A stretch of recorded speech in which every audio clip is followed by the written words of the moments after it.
ہاں تیرا باپ نپنسک تھا، اولاد پیدا کرنے کے قابل نہیں تھا، تو میں نے ایک چرواہے سے تجھے حاصل کیا ہے۔ اس نے اعتراف کر لیا۔ تو اس طرح اللہ تعالیٰ نے اپنے حبیب پر انگلی اٹھانے والے کی پوری زندگی کا کچا چٹھا کھول کے رکھ دیا، اس کے عیبوں پر سے پردے اٹھا دیے اور وہ بات بتا دی جو خود وہ بھی نہیں جانتا تھا۔ تو اتنی غیرت اللہ تعالیٰ کو اپنے محبوب سے، اگر کوئی برا کہے تو فوری جواب دیتا ہے اللہ تعالیٰ، اور خود جواب دیتا ہے۔ یہ بڑا نرالا قانون ہے کہ سارے انبیاء کو کوئی برا کہے تو تم جواب دو، جواب سکھاتا ہے، مگر اپنے محبوب کو کوئی برا کہے تو جواب سکھاتا نہیں، خود جواب دیتا ہے۔ یہ ہے محبت، یہ ہے مقام ہمارے نبی کا اللہ تعالیٰ کے نزدیک۔ تو بات کہاں سے چلی تھی، کیا کہنا چاہتا تھا میں؟ والضحیٰ، سورہ ضحیٰ کی تفسیر کرنا چاہتا تھا۔ تو پورا قرآن حضور کی نعت ہے۔ تو سورہ لہب بھی اس طرح حضور کے دشمنوں کی برائیاں بیان کرنا، یہ بھی حضور کی تعریف ہے۔ اسی لیے میں نے کہا نا کہ صرف اللہ کی تسبیح تقدیس کرنے سے تسبیح مکمل نہیں ہوتی، بے عیب بیان کرنا، بے عیب ہونا بھی بیان کرنا، ان کے دشمنوں کی برائی کرنا بھی بھائی فائدہ ہے نا۔ دشمن سے دشمنی کرنا دوست سے سچی دوستی کی علامت ہے، ورنہ منافقت ہے۔ آپ کا دوست ہے اور آپ کے دشمن سے دوستی کرتا ہے تو یہ پکا دشمن ہے۔ آپ کا دوست آپ کے دشمن کا دوست نہیں ہو سکتا۔ آپ کا اگر دوست ہے تو پکی بات ہے کہ آپ کا دشمن بھی اس کے نزدیک دشمن ہوگا، آپ کے دشمن کا بھی وہ دشمن ہوگا۔ یہی سچی علامت ہے آپ کے سچے دوست کی، کہ آپ کا دشمن بھی اس کے نزدیک دشمن ہوگا۔ تو ایسے ہی ہم صرف حضور سے محبت ہی نہیں کرتے، حضور کے دشمنوں سے نفرت بھی کرتے، یہ بھی محبت ہے۔ یہ بھی حضور سے محبت ہے کہ حضور کے دشمنوں سے دشمنی کی جائے۔ تو ابو لہب حضور کا دشمن ہے، تو اللہ تعالیٰ نے وہی کر کے دکھایا، حبیب تو میرا محبوب ہے، اب جو تیرا دشمن ہوگا وہ میرا دشمن ہے۔ جو تیری جو ہے کوئی برائی بیان کرے گا جو نہیں ہے اندر تیرے، وہ برائی بیان کرے گا تو میں اس کی ایسی برائی بیان کروں گا جو اس کے اندر ہے، حقیقت میں ہے اور وہ خود بھی نہیں جانتا۔ ایسی برائی بھی میں دنیا کے سامنے کر دوں گا اس کی۔ یہ محبت۔ تو پورا قرآن حضور کی نعت ہے۔ اب سورہ ضحیٰ میں تو ایسی نعت بیان ہوئی ہے، مگر وقت پورا اسی میں تمہید سمجھانے میں گزر گیا۔ انشاءاللہ آئندہ جمعہ سورہ ضحیٰ والضحیٰ واللیل اذا سجی، ترجمہ سن لیجیے خالی آج چونکہ شروع کیا گیا ہے موضوع۔ والضحیٰ، چاش کی طرح چمکنے والے دمکنے والے بکھڑے کی قسم، اے حبیب چاش کی طرح چمکنے والے تیرے چہرے کی قسم۔ واللیل اذا سجی، تاریک رات جب چھا جاتی ہے تو جو اس کی تاریکی ہوتی ہے، گہرائی رات کی، اس تاریک رات جیسی سیاہ زلفیں رکھنے والے محبوب تیری قسم، تیرے زلفوں کی قسم، چہرے کی قسم، تیرے زلفوں کی قسم۔ کن مفسرین نے ضحیٰ سے مراد حضور کا چہرہ مراد لیا، لیل سے مراد حضور کی زلفیں مراد لی، آئندہ جمعہ تفصیل سے عرض کروں گا، صرف ترجمہ سنا رہا ہوں۔ ما ودعک ربک وما قلی، اس سورہ ضحیٰ کا شان نزول کیا ہے؟ ہر آیت کا شان نزول ہوتا ہے، ہر سورت کا شان نزول۔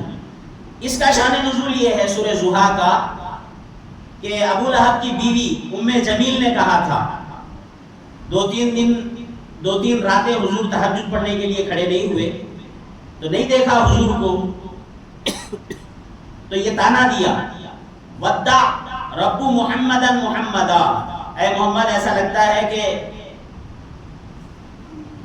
تجھے تیرے رب نے چھوڑ دیا، وہ جبرائیل اب آتا نہیں ہے تیرے پاس، وحی لاتا نہیں ہے، وحی آنا بند ہو گیا، احتباس وحی کا زمانہ ہے، منشأ ازلی کے مطابق اللہ تعالیٰ کی مرضی، کسی وجہ سے وحی کا سلسلہ موقوف ہو گیا، وحی آنا بند ہو گیا، احتباس وحی کا زمانہ چل رہا ہے، حضور بے قرار ہے، بے چین ہے۔ پہلی وحی نازل ہوئی، ایک دو تین وحی نازل ہوئے، 2-3 مرتبہ وحی نازل ہوئی، اس کے بعد وحی کا اترنا بند ہو گیا، تو اب حضور کی بے چینی اور بے قراری بڑھ گئی۔ تو اس بے چینی اور بے قراری کو دیکھ کر کفار مکہ نے تانا دیا بطور خاص ابو لہب کی بیوی ام جمیل نے کہ ودع رب محمد محمد کے رب نے شاید محمد کو چھوڑ دیا، اب ان کے پاس جبرائیل آ نہیں رہا، وہی نہیں آ رہی ہے، بند ہو گیا، تو شاید رب نے محمد کو چھوڑ دیا۔ تو اللہ تعالیٰ نے فوری فرمایا ما ودعک ربک وما قلی، محبوب آپ اپنا چہرہ بھی دیکھیں، زلفیں دیکھیں، آپ جیسا حسین چہرہ ہو، آپ کے جیسی زلفوں جیسی حسین زلفیں ہو کسی کی، اتنا پیارا مکھڑا اور ایسی حسین زلفوں والا مکھڑا بھی کہیں چھوڑے جانے کے قابل ہے؟ حبیب آپ کے رب نے نہ آپ کو چھوڑا نہ آپ سے ناراض ہوا۔ ما ودعک ربک وما قلی، مگر یہ بولنے سے پہلے چہرے کی قسم اٹھایا، زلفوں کی قسم اٹھایا، گویا کہنا یہ چاہتا ہے کہ پیارے تیرے جیسا شخص بھی کوئی چھوڑے جانے کے قابل ہے، تیرے جیسا محبوب بھی جو ہے چھوڑے جانے کے قابل ہے؟ تیرے رب نے نہ تجھے چھوڑا نہ مکروہ جانا، ناراض بھی نہیں ہوا تجھ سے۔ ما ودعک ربک وما قلی وللآخرۃ خیر لک من الاولی، پیارے تیری شان تو یہ ہے کہ ہر پچھلی گھڑی آنے والی گھڑی پچھلی گھڑی سے بہتر ہے، تمہاری ہر آنے والی گھڑی پچھلی گھڑی سے بہتر ہے۔ جو گھڑیاں گزر گئی، جو زندگی گزر گئی، اب آنے والی زندگی اس سے باکمال ہے، اس سے بڑی عظیم ہے۔ ہر لمحہ جو گزر گیا اس سے بہتر ہے آنے والا لمحہ آپ کے لیے۔ وَلَلْآخِرَةُ خَيْرٌ لَكَ مِنَ الْأُولَىٰ وَلَسَوْفَ يُعْطِيكَ رَبُّكَ فَتَرْضَىٰ۔ اور پیارے کیوں ایسے ویسے شخص کی باتوں کا برا مانتے ہیں؟ ہم نے تو آپ کو ایسا محبوب بنایا کہ ان قریب آپ کا رب آپ کو ایسا نوازے گا، ایسا نوازے گا، اتنا عطا کرے گا، اتنا عطا کرے گا، آپ خود اپنی زبان سے کہیں گے بس مولا بس، میں راضی ہو گیا مولا، میں راضی ہو گیا بس۔ آپ اپنی زبان سے کہیں گے وَلَسَوْفَ يُعْطِيكَ رَبُّكَ فَتَرْضَىٰ، ان قریب آپ کا رب آپ کو اتنا نوازے گا کہ آپ راضی ہو جائیں گے۔ صحابہ نے پوچھا یا رسول اللہ آپ کب راضی ہوں گے؟ کب راضی ہوں گے آپ؟ جب اللہ آپ کو نوازے گا۔ کتنے پر راضی ہوں گے قیامت کے دن؟ تو حضور نے فرمایا میرا ایک گناہگار امتی بھی دوزخ میں رہے گا، میں راضی نہیں ہوں گا جب تک میرے ہر امتی کو دوزخ سے نکالا جا کر جنت میں داخل نہیں کر دیا جائے گا، اس وقت تک میں راضی نہیں ہوں گا۔ وَلَسَوْفَ يُعْطِيكَ رَبُّكَ فَتَرْضَىٰ، ان قریب آپ کا رب آپ کو اتنا نوازے گا کہ آپ راضی ہو جائیں۔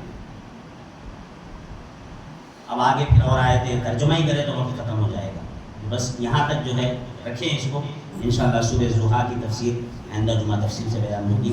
اللہ تعالیٰ ہمیں سننے سمجھنے عمل کی توفیق عطا فرمائے۔ حضور پاک علیہ السلام کا جو قرار واقعی مقام مرتبہ ہے اس کا شکر نصیب فرمائے، حضور سے سچی پکی میریا محبت عطا فرمائے، ادب و تکریم تعظیم کا مادہ ہمارے اندر پیدا فرمائے، حضور پاک علیہ السلام کی اتباع اطاعت اور فرمانبرداری کی توفیق عطا فرمائے، حضور کی سنتوں پر عمل کرنا نصیب فرمائے۔